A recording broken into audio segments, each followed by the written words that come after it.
My drunk uncle proposed to me on my wedding day to try to stop me from marrying my fiancée. Turns out, he was right about her all along.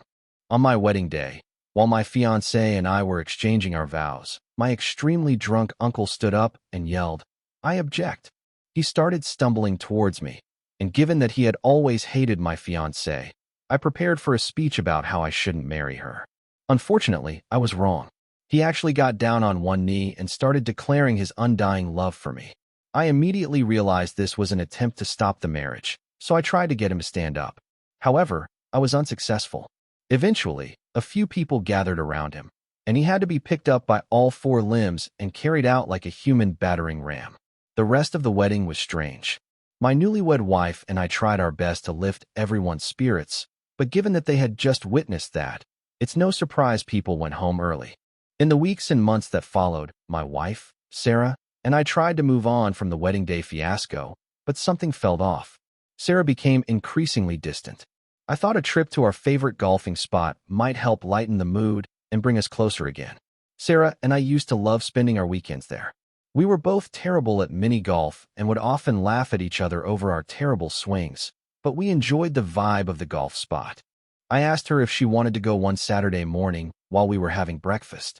She looked up from her phone, looking uninterested, and said that she couldn't go today.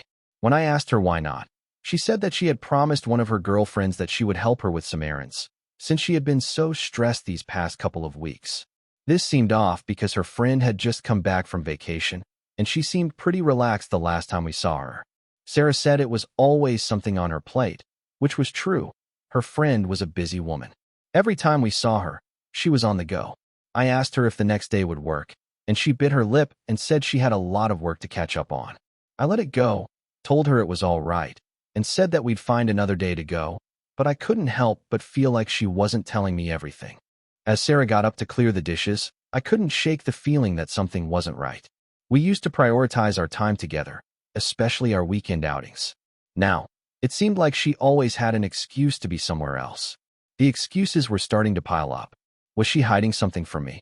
At first, I thought it was just stress from adjusting to married life, but more signs started to appear. A few nights later, Sarah and I were sitting in the living room, halfway watching a movie together. I was watching the movie while she was scrolling on her phone. Suddenly, she burst out laughing at something on her screen. I asked her what was funny, and she quickly said it was nothing. I looked at her as she kept smiling at her phone. She looked up at me and told me it was just a stupid meme. I asked her to see it, and she said I wouldn't get it. She then said she was getting tired and that she was going to head to bed soon. I told her good night, and she went upstairs.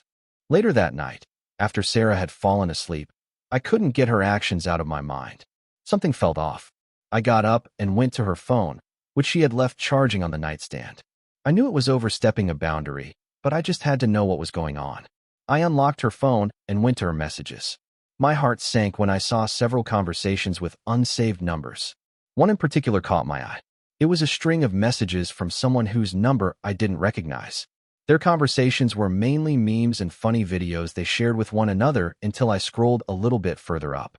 The guy asked Sarah how her day was. She said it was long and boring and wished she could have spent it with someone fun instead. He then replied, "Maybe the next time I see you, we can skip the boring parts and go straight to the fun." There was no outright talk of cheating, but the subtle flirting and how friendly they were was enough to show that something had gone on between them. The laughs from earlier and the casual intimacy in their words all pointed to a connection she was keeping from me.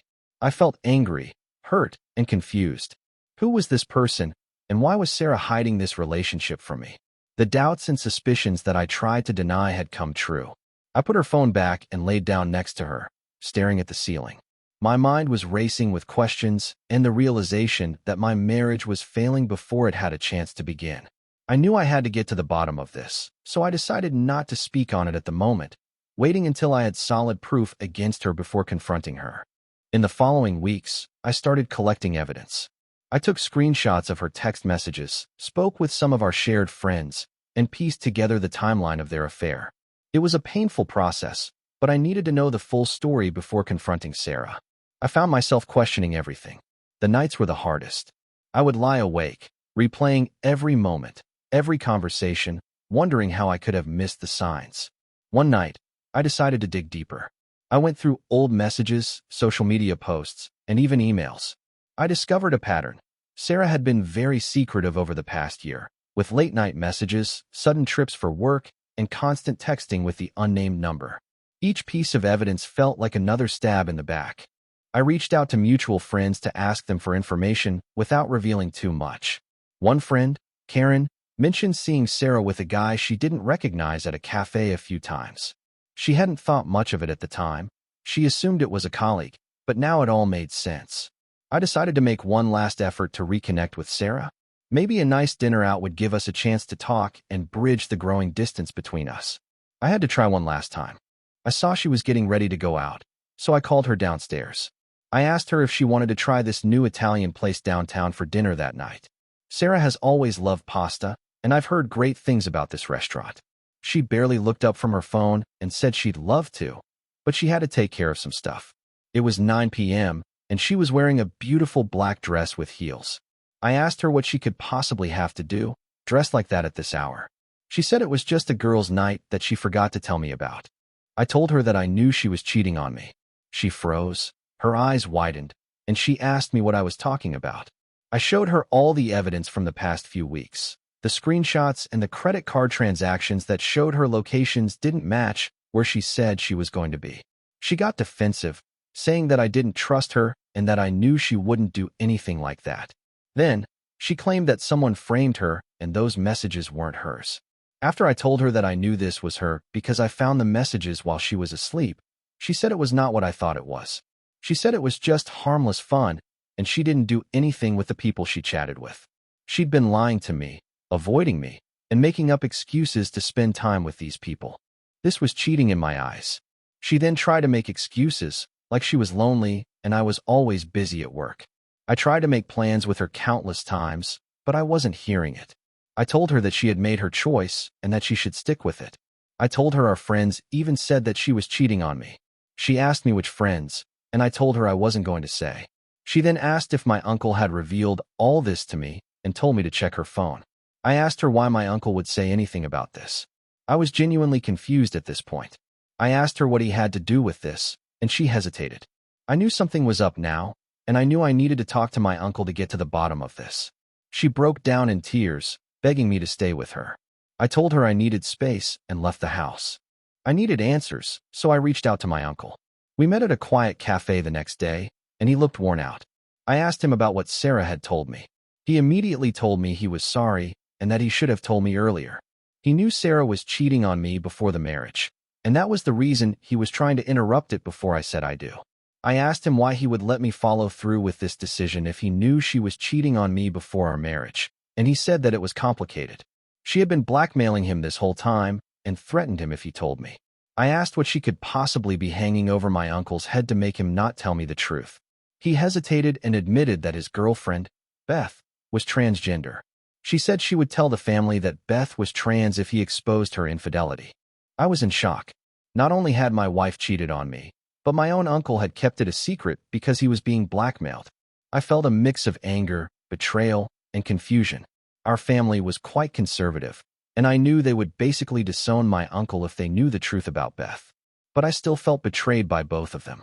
I could see how genuine he was and realized that he had been just as much a victim of Sarah's manipulation as I was.